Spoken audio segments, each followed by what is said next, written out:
Hello everyone, and welcome back to my channel.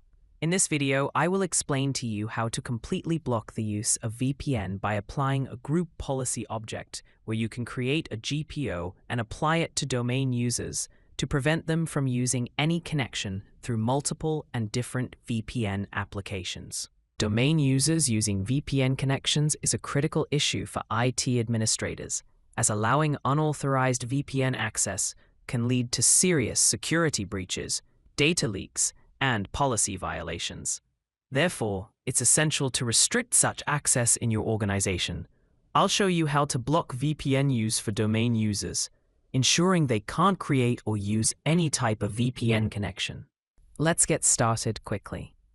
Open the Server Manager dashboard, then click on Tools menu, and from there, click Group Policy Management, where you can create and manage GPOs.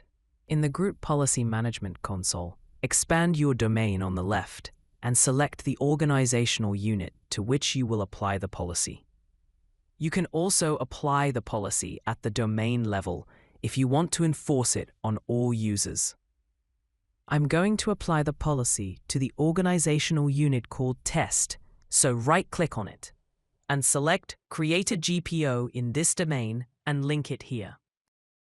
In the new GPO window, give this policy a descriptive name so you can quickly find it later. I'm going to name it Block All VPN Access. Then click OK to create the policy. Next, edit the GPO you just created. Right-click on the GPO and select Edit. This will open the Group Policy Management Editor. Next, navigate to the policy path from the left side of the Group Policy Management Editor. Open the path shown on the screen. I'll leave the path in the video description.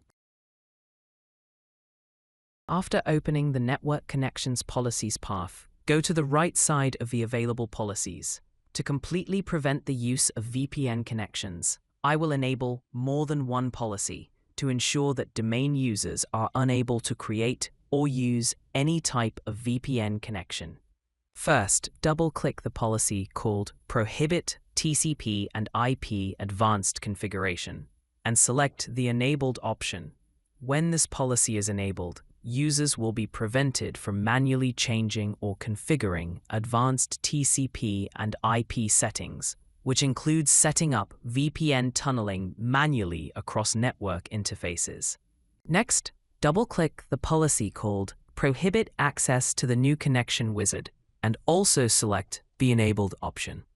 When this policy is enabled, it blocks users from launching the New Connection Wizard, which is a typical method for setting up dial-up, VPN, or broadband connections. Click Apply button and OK. Then double-click the policy called Prohibit Access to the Remote Access Preferences item in the Advanced menu and select the Enabled option. This policy will prevent domain users from accessing and changing preferences related to remote access services, including VPN settings. Click Apply button and OK. Next, double-click the policy called Prohibit Access to Properties of a LAN Connection and also select the Enabled option. When this policy is enabled, users will not be able to right-click on a LAN connection and view or change its properties, blocking manual VPN inhibitions or configuration edits. Then click the Apply button and OK. Now that these policies are enabled, you have effectively blocked domain users from creating, accessing, or configuring any type of VPN connection, securing your network and preventing unauthorized tunneling. This simple yet effective set of policies gives you finer control over user activities and enhances the security of your organization. You can apply this policy to domain users and it will work. You can wait for the policy to be applied automatically or use the gp update/force command on client computers to apply the changes immediately. If you found this video helpful, don't forget to like and share it with others. Don't forget to subscribe to my channel for more practical IT tips and lessons. Thank you very much for watching and see you in the next video.